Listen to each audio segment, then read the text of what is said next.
గుడికి పోతే దేవుడు ఎప్పుడు ఒకటే తీర్ల కనబడతాడు. అంటే అవే పట్టుబట్టలు, పట్టు చీరలు, నగలు, కిరీటాలతో ఉంటారు. రోజు రోజు గుడిని శుద్ధి చేసి మళ్ళీ అసొంటి బట్టలే కట్టిస్తారు. ఎవరన్నా మొక్కుకున్నోళ్ళు కూడా దేవునికి దినం ఎసొంటి కట్టిస్తారో అవే గుంట పోతారు. కానీ ఒక తాన దేవుణ్ణి ఎరేటిగా చేసిండ్రు.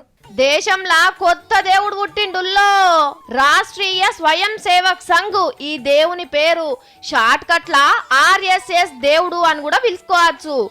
చేతుల కట్టెబెట్టుడు ఒక్కటే మర్చిపోయినట్టున్నారు. గుడికి పోయిన వాళ్ళంతా ఈ కొత్త దేవునికే కొబ్బరికాయలు కొట్టి కొలుసుకోవాలి. తెలుసు కదా ఆర్ఎస్ఎస్ వాళ్ళంటే తుపాకులు లేని పోలీసులు లెక్క. పువ్వు గుర్తోళ్ళు పుట్టిందే ఈ సంఘంకెళ్ళి. గుజరాత్ రాష్ట్రంలో సూరత్ అనే పట్నంలో స్వామి నారాయణ అనే గుడి ఉంటది. ఎప్పుడు ఒక్క తీర్లనే కాకుండా అప్పుడప్పుడు దేవునికి తీరొక్క బట్టలు పట్టిస్తారు. ఇక మనోళ్లకు దైవ భక్తి ఎక్కువ కదా. తెల్లంగి, కాకి నిక్కరు, నెత్తిల టోపీ, కాళ్లకు సాక్సులు తొడిగించుకున్నారు. రాజ్యం అల్లది.